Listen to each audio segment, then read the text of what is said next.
బీజేపీతో సంసారం చేస్తూ కాంగ్రెస్ తో తెర వెనక వ్యభిచారం చేస్తున్నారు మన చంద్రబాబు. ఏ పార్టీ గెలిచినా రెండింటినీ శాంతం వాడేయడానికి రెడీ అయ్యారు. తాజాగా శనివారం ఒక సంచలన నిజం వెలుగు చూస్తాయి. కాంగ్రెస్ ఖాతాలోకి సీఎం రమేష్ 30 కోట్లు పంపించినట్టు తేలడం సంచలనమైంది. తను చెప్పినట్టు ఆడాలని కాంగ్రెస్ పార్టీకి చంద్రబాబు ఈ ప్యాకేజీ పంపించినట్టు సమాచారం. కేసుల కోసం బీజేపీతో అట్టకాగాడు. కాపుల కోసం జనసేనతో పొత్తు కుదుర్చుకున్నారు. 2019లో ఓడిన వెంటనే సీఎం రమేష్ ను చంద్రబాబు బీజేపీలోకి పంపారు. అతని ద్వారానే 2023లో కాంగ్రెస్ పార్టీకి 30 కోట్ల నిధులిచ్చారు. ఆ నిధులు అందిన తర్వాతే షర్మిల కాంగ్రెస్ పార్టీలో వైఎస్ఆర్ తెలంగాణ పార్టీని విలీనం చేశారు.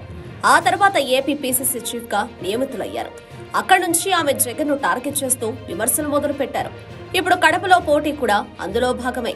ప్రశాంత్ కిషోర్, షర్మిల, పవన్ కళ్యాణ్, చంద్రబాబు బ్యాచ్ మొత్తానికి సీఎం రమేష్ ప్రత్యేక విమానాన్ని సమకూర్చారు. ఇన్ని కుట్రలతో నారా చంద్రబాబు నాయుడు తన రికార్డులను తనే బద్దలు కొట్టుకుంటున్నాడని తాజాగా సంచలన నిజాలు బయటపడ్డాయి. తెలుగుదేశం పార్టీ, కాంగ్రెస్ వేరువేరు కాదని, రాష్ట్రంలో కాంగ్రెస్ ను చంద్రబాబు నాయుడే డబ్బులిచ్చి నడిపిస్తున్నాడని మరోసారి స్పష్టంగా ఆధారాలతో బట్టబయలైంది. కాంగ్రెస్ కు భారీ ప్యాకేజీ ఇచ్చి ఏపీ కాంగ్రెస్ లో తాను చెప్పినట్లు నడిచేలా చేసుకున్నారు బాబు. ఎలక్టరల్ బాండ్ల ద్వారా కాంగ్రెస్ కు 30 కోట్లు అప్పచెప్పిన బాబు అనధికారికంగా ఎన్ని వందల కోట్లు ముట్ట చెప్పారో ఊహించడం కూడా కష్టమే. సీఎం రమేష్ బీజేపీలో ఉన్న 100% చంద్రబాబు మనిషి. చంద్రబాబు సీఎంగా ఉన్నప్పుడు రిత్విక్ అనే సంస్థను స్థాపించి చంద్రబాబు నుంచి 1000 కోట్ల కాంట్రాక్టులు పొంది 1000 కోట్లకు ఎదిగాడు. సొంత విమానం కొనే స్థాయికి ఎదిగాడు. బాబు మనిషిగా సింగపూర్, మారిషస్ ల నుంచి బాబు మనిషిగా నిధులు తెచ్చి తక్కువ కాలంలోనే ఢిల్లీలో చక్రం తిప్పడం మొదలు పెట్టాడు.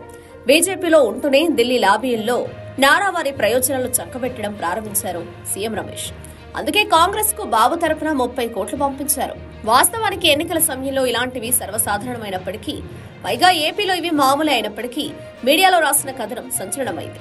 ఒకవేళ సీఎం రమేష్ ద్వారా కాంగ్రెస్ పార్టీకి 30 కోట్లు పంపితే బీజేపీ ఎలా ఊరుకుంటుంది? ఇప్పట్లో కాంగ్రెస్ పార్టీ అధికారంలోకి వచ్చే అవకాశాలు లేవు కదా. పైగా ఏపీలో కాంగ్రెస్ కేడర్ మొత్తం జగన్మోహన్ రెడ్డి పంచులు చేరింది కదా. గత ఎన్నికల్లో కాంగ్రెస్ పార్టీకి పోటీ చేయడానికి అభ్యర్థులు కూడా లేరు కదా. అలాంటప్పుడు చంద్రబాబు నాయుడుకి కాంగ్రెస్ పార్టీకి డబ్బులు పంపాల్సిన అవసరం ఏంటి అన్నది ప్రశ్న. 2019లో దేశం మొత్తం ఏకం చేస్తారని చంద్రబాబు నాయుడు కాంగ్రెస్ పార్టీకి, ఇతర ప్రతిపక్షాలకు నగదు సాయం చేశారని ఆరోపణలు వినిపించాయి. అందులో నిజం ఎంతో అబద్ధం ఎంతో తెలియదు. ఆ ఎన్నికల్లో బొక్కబోర్లా పడ్డ తర్వాత చంద్రబాబుకు తత్వం బోధపడింది. ఆ తర్వాత కొంతకాలం వరకు ఆయన మౌనాన్ని ఆశ్రయించారు. జగన్ దెబ్బకు మళ్లీ మోదీ గుర్తుకొచ్చారు. ఆయన పంచను చేరడానికి చంద్రబాబు నాయుడు చాలా ప్రయత్నాలు చేశారు. చివరికి ఎలాగోలా ఎన్టీఏ ఫోల్డ్లోకి వెళ్లారు. ఇదే సమయంలో స్కిల్ స్కామ్ కేసులో ఏపీ ప్రభుత్వం చంద్రబాబు నాయుడిని అరెస్టు చేసింది. చంద్రబాబు అరెస్ట్ అయినప్పుడు కాంగ్రెస్ పార్టీ నుంచి ఎవరూ జగన్ ప్రభుత్వం చేసిన దాన్ని విమర్శించలేదు. అలాంటప్పుడు సీఎం రమేష్ ద్వారా 30 కోట్లు పంపి ఇటు బీజేపీతో పొత్తులు హర్ట్ అయిన కాంగ్రెస్ ను బాబు కూల్ చేశాడని అంటున్నారు.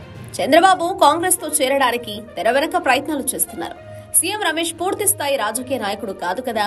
అతడు ఒక బిజినెస్ మ్యాన్. పైగా అతడు ప్రత్యక్ష ఎన్నికల్లో గెలిచి ఎంపీ కాలేదు. పెద్దల కోటలో రాజ్యసభ సభ్యుడయ్యాడు. పెద్దల కోటలో రాజ్యసభ సభ్యత్వం అంటే అది ఎలా వస్తుందో అందరికీ తెలుసు.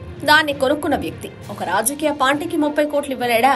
అదే చంద్రబాబు చేయించాడని తెలుస్తోంది. గత ఎన్నికల్లో చంద్రబాబు నాయుడు ప్రతిపక్ష పార్టీలకు ఎలా డబ్బులు పంపించారో, ఏ రూపంలో ఆ నగదు పంపిణీ అయింది, ఎవరెవరికి అందింది, దానికి తెర వెనక ఎవరు సూత్రధారులుగా ఉన్నారు, అప్పట్లో కాంగ్రెస్ పార్టీతో చంద్రబాబు ఎలా ఒప్పందం కుదుర్చుకున్నారు, ఈ విషయాలపై బయటపడి చంద్రబాబు రూపం బయటపడేదే.